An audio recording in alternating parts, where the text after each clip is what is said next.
오늘 말씀은 위대한 헌신, 위대한 이름, 아름다운 이름이라고 하는 제목입니다. 한번 합시다. 위대한 헌신, 위대한 이름, 위대한 헌신, 아름다운 이름. 예수님은 이 땅에 오셔서 33년을 사셨습니다. 몇 년을 사셨다고요? 33년. 그 중에 30년은 사적 생활을 하셨습니다. 그래서 어렸을 때부터 부모에게 순종하면서 사셨다고 성경은 기록하고 있습니다. 그리고 육신의 아버지인 요셉이 돌아가시자 가업을 이어받아서 목수의 일을 하면서 가정을 돌보면서 사시다가 30세가 되었을 때 40일 금식을 하면서 공생애를 시작하셨죠. 예수님의 공생의 마지막 한 주간은 특별히 중요합니다. 그러니까 33년 중에서 30년은 사적인 사생활, 사적 생애, 3년은 공생애인데 공생애 3년 중에서도 맨 마지막 일주일은 아주 중요한 주간입니다. 왜냐하면 그 주간에 예수님께서 십자가에 달려 돌아가시고 우리의 죄를 대신해서 죽으시고 3일 만에 살아나셨기 때문에 그렇습니다. 대속의 죽음이 있었던 시간이 마지막 한 주간이죠. 예수님의 마지막 한 주간은 예루살렘에 입성하심으로 시작합니다. 지금으로 말하면 일요일날, 주일날 예루살렘 성에 입성하시거든요. 입성하셔가지고 거기에서 여러 가지 일들을 겪으시다가 목요일날 밤에 붙잡히시고 금요일날에 사형 선고를 받으시고 새벽에, 그리고 낮 12시에 운명하십니다. 그리고 나서 무덤에 금, 토, 일 이렇게 계시다가 주일날 새벽에 부활하셨다고 성경은 기록을 하고 있습니다. 이렇게 예수님께서 예루살렘에 입성하기 전, 그 전에 있었던 중요한 일들 중에 하나가 오늘 본문에 있는 말씀입니다. 어떤 한 여인이 예수님에게 위대한 헌신을 하죠. 그 헌신을 통해서 예수님의 장례를 준비하게 되고, 그리고 그 여인의 이름은 영원토록 남아있는 이름이 됐다 하는 그런 이야기입니다. 오늘은 사순절을 보내면서 예수님을 향한 이 여인의 헌신이 어떤 헌신인가, 또 우리가 무엇을 본받아야 될까, 그래서 우리도 어떻게 하면 아름다운 이름으로 남을 수 있을까 하는 것을 같이 나눠보려고 합니다. 첫 번째로 우리 1절부터 3절 말씀을 한번 다시 읽겠습니다. 시작. 6월절 엿새 전에 예수께서 베다니에 이르시니 이곳은 예수께서 죽은 자 가운데서 살리신 나사로가 있는 곳이라. 거기서 예수를 위하여 잔치할새 마르다는 일을 하고 나사로는 예수와 함께 앉은 자 중에 있더라. 마리아는 지극히 비싼 향유 곧 순전한 나드 한 근을 가져다가 예수의 발에 붓고 자기 머리털로 그의 발을 닦으니 향유 냄새가 집에 가득하더라. 나사로라고 하는 사람이요, 예수님을 초청했습니다. 잔치를 벌여놓고 예수님을 초청했는데 그 잔치의 주인공은 예수님이십니다. 예수를 위하여, 2절에 그렇게 되어 있죠. 예수를 위하여 잔치할세. 그러면 나사로가 어떤 사람이기에 예수님을 위해서 잔치했는가? 나사로는 죽었던 사람이죠. 그런데 예수님께서 찾아오셔서 그를 살려주셨습니다. 죽은 자 가운데서 살아난 사람이 나사로지요. 그래서 아마도 그 은혜에 감사함으로 잔치를 벌이지 않았을까 하는 생각을 해보게 됩니다. 성경에는 수많은 기적 이야기가 나옵니다. 그 기적을 어떻게 이해할 것인가? 그 기적은 성경 이야기니까 신화 정도로 생각하고 지나갈 수 있을지 모르겠습니다. 그러나 성경의 이야기는 모든 성경의 기적의 이야기는 사실인데 그 사실을 이해하는 방법은요, 하나님의 관점으로 바라보는 겁니다. 사람의 관점으로 바라보고, 그리고 이 과학의 관점으로 바라본다고 하면 사실은 죽은 자가 살아난다고 하는 것은 있을 수가 없는 일이죠. 물론 그런 경우가 있기는 해요. 지금까지 인류 역사상 죽었다가, 그러니까 의학적으로 죽었는데도 불구하고 심지어 관에 들어갔다가도 깨어난 사람들이 있기는 해요. 그렇지만 이렇게 예수님께서 그 사람을 살리시는 그런 경우는 흔치 않습니다. 그런데 이러한 성경에 나와 있는 모든 기적들, 동정녀 마리아 탄생이라든지 베드로가 무리를 걸었다든지 이런 모든 문제는 관점의 문제입니다. 사람의 눈으로 볼 때는 그것은 불가능이죠. 그러나 하나님의 관점으로 볼 때는, 전능하신 하나님, 살아계신 하나님, 온 우주 만물을 창조하신 하나님의 관점으로 볼 때는 그 일은 언제든지 일어날 수 있는 일들이라고 볼 수가 있는 것입니다. 그러므로 여러분, 성경을 볼 때 내 생각, 내 경험으로 판단하지 말고 살아계신 하나님, 전능하신 하나님의 관점으로 바라볼 수 있는 시각이 열려질 수 있기를 주님의 이름으로 축복합니다. 그래서 나사로가 예수님을 초청을 했는데요, 동생이 둘이 있습니다. 여동생이. 하나는 마르다고 하나는 마리아입니다. 마르다는 언니고 마르다는 동생이지요. 마르다는 일하기를 좋아해요. 이전에 예수님을 마르다가 초청한 적이 있거든요. 이게 대신방을 요청을 한 겁니다. 그리고 나서 자기는 열심히 일을 했는데 동생 마리아는 예수님 발밑에서 말씀만 듣고 있어요. 그러니까 화가 나가지고 예수님한테 가서 이 마리아, 이것이 글쎄 일은 안 하고 예수님 발밑에 앉아서 말씀만 듣습니다. 그러니까 일을 좀 도와달라고 하세요. 그러면서 불평이 좀 있었던 그 언니가 바로 마르다입니다. 그런데 그 오빠 나사로가 예수님을 초청했는데 여전히 마르다는 뭘 한다고 되어 있죠? 일을 하고 있습니다. 누군가 일을 해야 되는 거니까 당연한 거지만, 그러나 말씀이 없고 은혜가 충만하지 않으면 불평이 나오게 되어 있습니다. 주님의 일은 말씀과 함께 있어야 된다는 것을 알려주기도 하는 것인데요, 마르다는 일을 하고 있고 예수님을 초청한 나사로는 예수님과 함께 앉아서 담소를 나누고 있었습니다. 마리아는 어디 갔을까요? 그렇게 말씀 듣기를 좋아하고 예수님과 함께 하기를 좋아했던 마리아는 안 보입니다. 그런데 3절에 가니까 마리아가 등장을 합니다. 지극히 비싼 향유 곧 순전한 나드 한 근을 가져다가, 기름입니다. 아주 향기가 나는 기름, 그 기름을 가져다가 예수님의 발에 붓고 자기 머리털로 그의 발을 닦습니다. 그 향유 냄새가 온 집에 가득하겠죠. 여러분, 이 안에서 한 가지 헌신의 모습을 볼 수가 있습니다. 위대한 헌신의 모습을 볼 수가 있는데, 위대한 헌신은 자기에게 있는 최고의 것을 드리는 것이 위대한 헌신이라고 볼 수가 있습니다. 물론 그 헌신은 사람에 따라 다르게 비춰질 수는 있습니다. 부자가 이만큼 헌신하는 거하고 가난한 사람이 이만큼 주님 앞에 드리는 것은 겉으로 볼 때는 똑같지만 하나님께서 볼 때는 크기가 다르겠죠. 그렇지 않겠습니까? 많이 있는 사람이 많이 있는 것 중에서 이만큼을 드렸다 할지라도 그것은 일부에 불과합니다. 그러나 어떤 경우에 가난한 사람이 드리는 그 정도의 양은 생활비 전부, 그의 재산 전부일 수도 있기 때문에 그 양으로, 눈에 보이는 양으로 평가할 수는 없을 것입니다.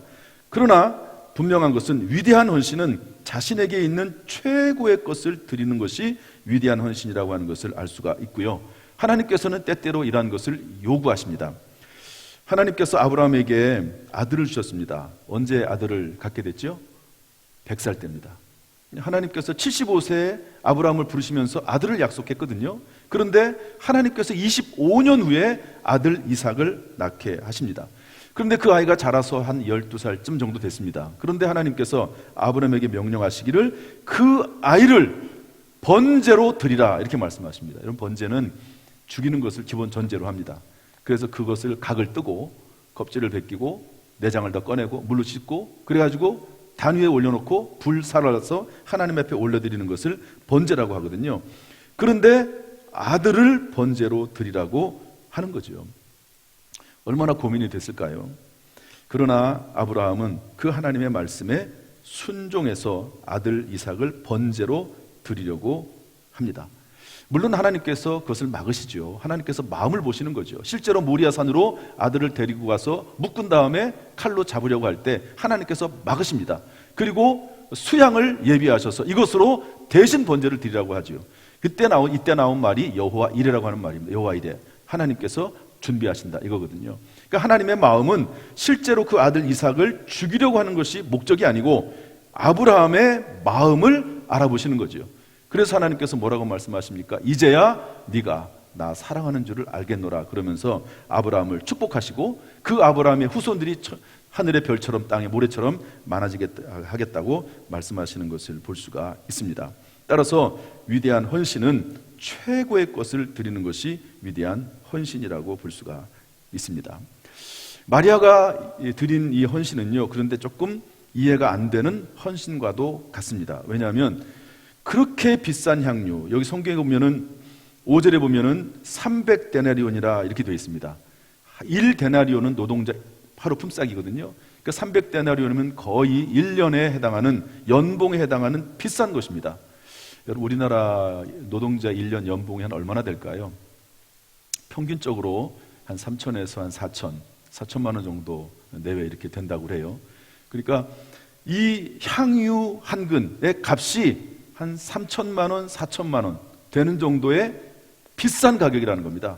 이 비싼 것을 열어서, 성경은 깨서라고 포함되어 있는데, 열어서 옥합을 열어서 옥합을 깨서 향유를 예수님의 발에 붓고, 더구나 그 향유를 발에 부어가지고요 완전히 낭비를 하는 것처럼 그렇게 비춰지는 거죠. 쓸데없이 버리는 거나 마찬가지입니다. 차라리 예수님에게 그 향유를 주면서 예수님 이 향유를 잘 사용해서 가난한 자를 위해 쓰시든지 예수님께서 필요한 대로 쓰시든지 이렇게 드릴 수도 있지 않습니까? 그런데 그렇게 하지 아니하고 그 비싼 향유를 다 부어가지고 예수님의 발에 붓고 자기의 머리털로 닦았다 하는 말씀입니다. 이해가 안 되죠. 그러니까 그 옆에 있던 제자들, 특별히 재정을 맡았던 가룟 유다가 말하기를 가난한 사람들에게, 이것을 팔아서 가난한 사람들에게 나눠주는 것이 옳지 않겠느냐, 이렇게 이야기하기도 하는 것을 볼 수가 있습니다.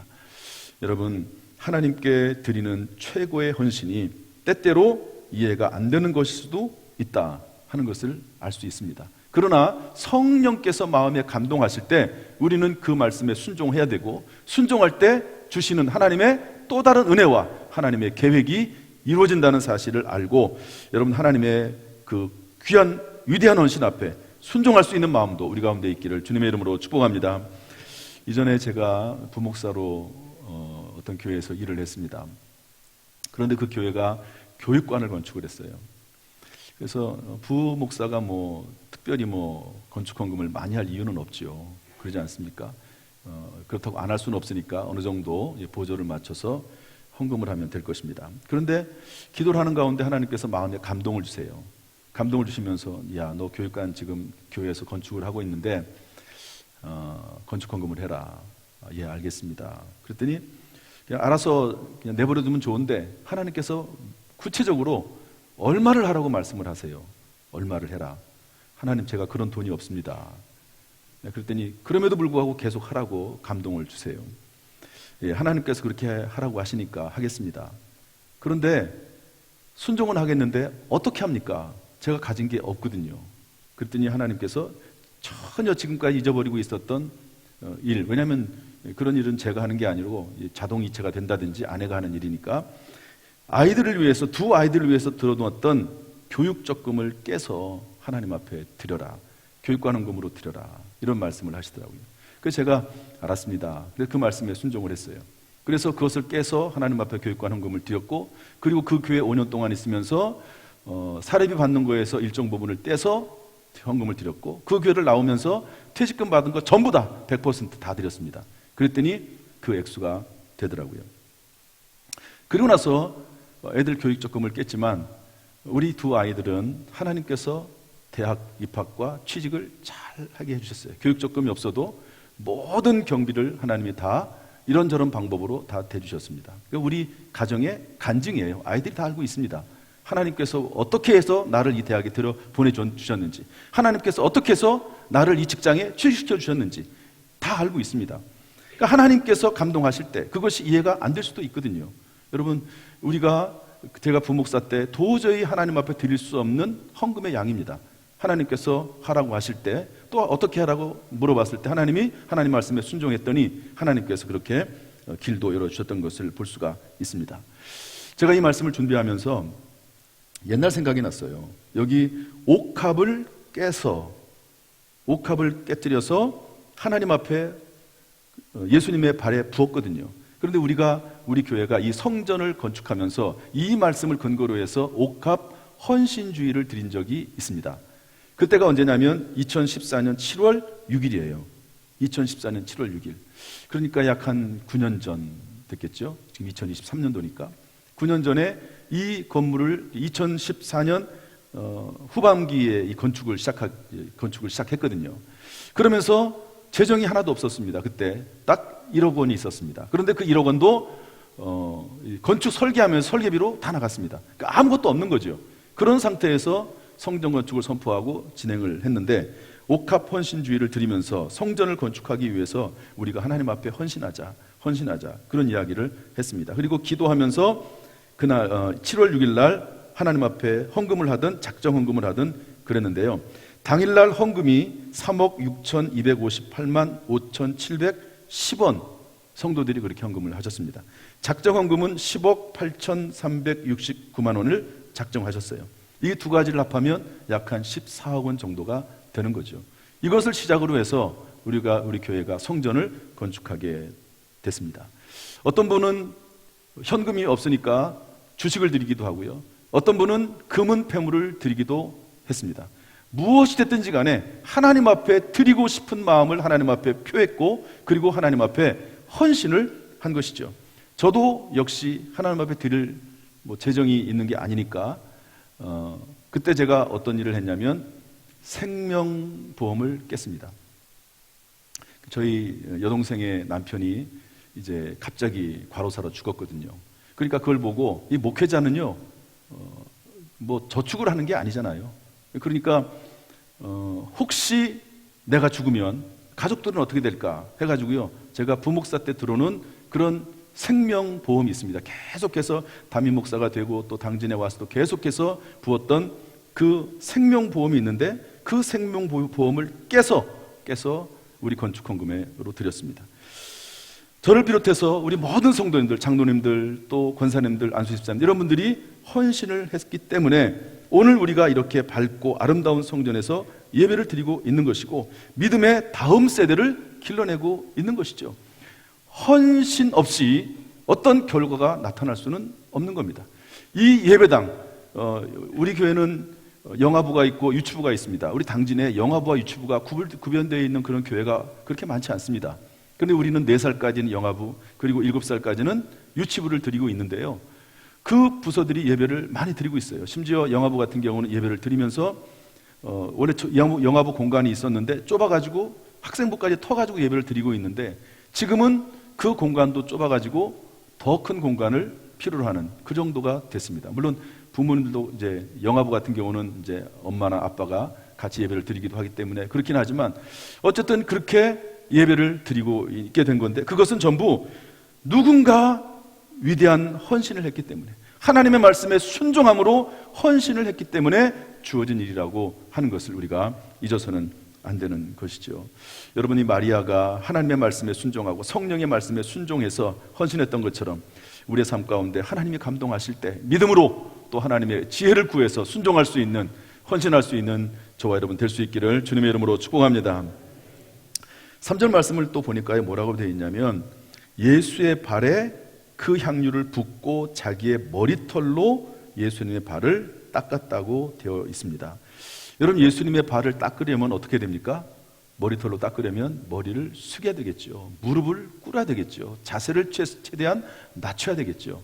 여러분, 이렇게 큰 헌신을 하면서 그것을 드러내거나 자랑하거나 나타내려고 하는 것이 아니라 오히려 더 겸손히 낮아지고 그렇게 헌신을 했다 하는 것을 알 수가 있습니다. 여러분, 벼는 익을수록 어떻게 한다고요? 고개를 숙인다고 했습니다. 교회에 충성하고 봉사하고 주님 앞에 예물을 많이 드리고 많이 줄수록 더 겸손하게 섬긴다면 하나님께서 그 인생을 더 복되게 하시고 또 하나님께서 그 영혼을 사랑하시게 될 줄로 믿습니다. 또 향유 냄새가 집에 가득했다고 되어 있습니다. 마리아의 헌신은요, 향유 냄새, 물론 여기서는 향유를 뿌렸기 때문에 그렇긴 하지만, 여러분, 참된 헌신과 거짓된 헌신을 구별하는 기준은 그 결과로도 나타날 수가 있습니다. 향기를 나타내는 헌신, 위대한 헌신, 그 헌신이 저와 여러분 가운데 있기를 주님의 이름으로 축복합니다. 그런데 4절부터 7절 말씀 보니까 이런 일도 있습니다. 우리 4절부터 7절 말씀 다 같이 읽어보겠습니다. 시작. 제자 중 하나로서 예수를 잡아줄 가룟 유다가 말하되, 이 향유를 어찌하여 300데나리온에 팔아 가난한 자들에게 주지 아니하였느냐 하니, 이렇게 말하면 가난한 자들을 생각함이 아니요 그는 도둑이라. 돈결을 맞고 거기 넣는 것을 훔쳐가미러라. 예수께서 이르시되 그를 가만두어 나의 장례날을 위하여 그것을 간직하게 하라. 어찌하여? 이 가룟유다가 하는 말이죠. 이 비싼 것을 팔아가지고 가난한 사람을 나눠주지. 그런데 가난한 사람을 생각하는 것 같았지만 속마음은 가룟유다, 이 당시에 재정을 맡았던 사람이거든요. 재정을 맡았던 그 제자입니다. 사실은 뭐냐면 이것을 만약에 그냥 가져왔으면 이것을 가지고 가난한 사람은 좀 도와줬겠죠. 그러나 자기가 뒤로 이 돈을 착복할 수 있었는데 그렇지 못한 것에 대해서 지금 화를 내는 것이라고 볼 수가 있습니다. 어찌됐든지 간에 분명히 성령의 감동하심에 따라서 이런 헌신을 했음에도 불구하고 비난이 따라왔다고 하는 것이죠. 여러분, 주님을 위한 일에도 때때로 비난이 있을 수 있습니다. 이런 비난을 받을 때 마리아는 침묵했습니다. 아무 말도 하지 않았어요. 그렇죠. 할 말이 없죠, 사실은. 그런 것을 깨트려서 가난한 사람을 도와주는 게 더 옳을지도 모릅니다. 그런데 여기에 놀라운 비밀이 있습니다. 이렇게 비난을 받을 때 예수님께서 위로자가 되어주시는데 왜 이렇게 했냐면 그를 가만두어 나의 장례할 날을 위하여 그것을 간직하게 하라라고 8절에 말씀하시고, 그리고 이렇게 7절에 말씀하시고 8절에는 뭐라고 말씀하시냐면 가난한 자들은 항상 너희와 함께 있거니와 나는 항상 있지 아니하리라 하시니라, 이렇게 말씀하고 있습니다. 다시 말해서 예수님에게 헌신을 하는 것도 때가 있는 거죠. 여러분, 이제 예수님께서 예루살렘을 딱 들어가시고 나면 이런 헌신을 할 수 있는 기회도 사라지고 마는 거죠. 때때로 하나님께서 우리에게 감동 감화하실 때, 헌신을 요구하실 때 그것을 무시하고 지나가면 다시 하나님 앞에 헌신할 수 있는 그런 기회를 잃어버릴 수도 있습니다. 때가 있는 것이죠. 여러분, 헌신도 때가 있습니다. 공부도 때가 있듯이 헌신도 때가 있는 거죠. 지금은 어느 때입니까? 사순절을 지나가면서 하나님 앞에 특별 새벽기도를 올려드리면서 예수 그리스도의 십자가의 고난에 동참하고 또 예수님의 부활을 우리가 기다리는 시간이지 않습니까? 그리고 그러면서 부활주일날 예수님에게 선물을 준비하는 거죠. 지금까지 교회 나오지 못했던 그분들을 교회로 모시고 와서 부활절에 예수님 말씀을 듣게 하고 성경 말씀을 듣게 하는 것, 이것이 우리가 해야 될 가장 중요한 현재의 때입니다. 이것은 교회에서 공식적으로 하는 일이지만 그렇지 않더라도 여러분, 하나님께서 신앙생활 하다 보면요, 감동 감화하실 때가 있어요. 그럴 때가 있습니다. 여러분, 그것이 때때로 힘들고 어렵지만 순종하는 그런 마음을 가지고 하나님의 헌신, 하나님께 드리는 헌신, 위대한 헌신을 드리는 저와 여러분 될 수 있기를 주님의 이름으로 축복합니다. 위대한 헌신을 드림으로, 위대한 이름으로, 아름다운 이름으로 남을 수 있기를 주님의 이름으로 축복합니다. 성경은 마지막으로 6번째를 좀 살펴보려고 하는데요, 성경은 병행구절이라는 게 있습니다. 특별히 사복음서는 다 마태, 마가, 누가, 요한복음은 예수님에 대한 이야기거든요. 그런데 예수님의 이야기를 관점에 따라서 조금씩 다르게 썼는데 똑같이 기록되어 있는 말씀이 있습니다. 그것을 병행구라고 하는데요, 이 마리아의 이야기가 성경의 4권 중에서, 사복음서 중에서 3군데에서 나옵니다. 그런데 요한복음에는 기록이 없는데 마태복음 26장 13절에 이 부분에 대해서 이렇게 기록을 하고 있습니다. 한번 읽어보겠습니다. 마태복음 26장 13절, 다 같이 시작. 내가 진실로 너희에게 이르노니 온 천하에 어디서든지 이 복음이 전파되는 곳에서는 이 여자가 행한 일도 말하여 그를 기억하라 하시니라. 여러분, 위대한 헌신, 그 헌신에는 반드시 하나님께 기억되는 바가 있는 줄로 믿습니다. 마리아에게만 아니라 위대한 헌신에 동참하는 우리 모두에게 주어지는 칭찬과 축복이며 그 칭찬과 축복은 영원한 것이고 이 세상 그 어떤 것보다도 아름다운 축복이요, 칭찬이요, 또 영원한 이름이 되는 줄로 믿습니다. 이제 말씀을 마치겠습니다. 오늘 마리아의 위대한 헌신을 통해서 그 이름이 영원히 기록되었고 또 그리고 그 헌신을 본받는 수많은 사람들이 동일한 아름다운 이름으로 남게 되는데요, 예수님의 고난과 부활에 동참하는 이 사순절 절기를 맞아 예수님의 죽음을 예비했던 마리아와 같은 위대한 헌신을 드리는 저와 여러분 될 수 있기를 주님의 이름으로 축복합니다. 그래서 우리도 마리아와 같이 아름다운 이름으로 영원히 기억되는 저와 여러분 되기를 주님의 이름으로 축원합니다. 축원합니다.